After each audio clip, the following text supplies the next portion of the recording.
일본의 아베 총리는 지난 2주일 동안 초계기 사건과 관련해 논란을 키우려 했는데요. 그 이유는 뭐였을까요? 헌법을 개정해서 군사 대국이 되기를 원하는 전략적 목표 속에서 한국 때리기로 여론몰이를 하려 했다는 분석이 제기되고 있습니다. 보도에 윤진 기자입니다. 지난해 말 일본 정부는 자위대가 사실상의 항공모함을 가질 수 있게 하는 방위 대강을 발표했습니다. 전략자산으로 분류하는 항공모함은 전형적인 공격형 무기입니다.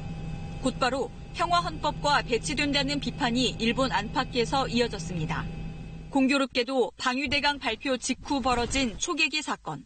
일본 정부는 우방국 군대마저 위협적 존재가 될 수 있다는 점을 부각시키며 자위대의 해상 작전 수행 능력을 강조하는 데 이 사건을 적극 활용했습니다.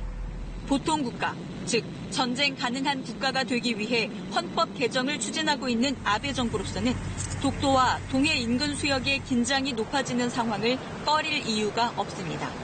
특히 최근 위안부 재단 해산, 강제징용 배상 판결 등으로 걷잡을 수 없이 악화되고 있는 한일 관계에도 영향을 미쳤다는 분석입니다.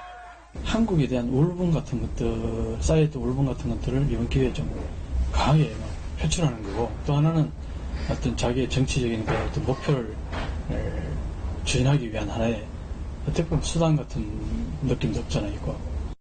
여기에 아베 내각이 급락한 지지율을 높이기 위해 사건을 더 키웠다는 의혹도 있습니다. 따라서 당분간 크고 작은 갈등 상황이 반복될 수 있어 전략적 사고에 기반한 외교가 필요하다는 지적이 나옵니다.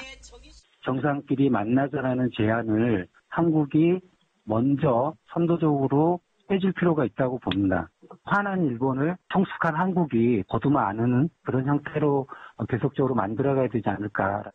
무엇보다 일본의 계산된 행동에 감정적으로 휘말리지 말고 일본이 수위를 높일 때마다 차분히 단계별로 대응하는 전략 마련이 필요하다는 지적이 제기되고 있습니다.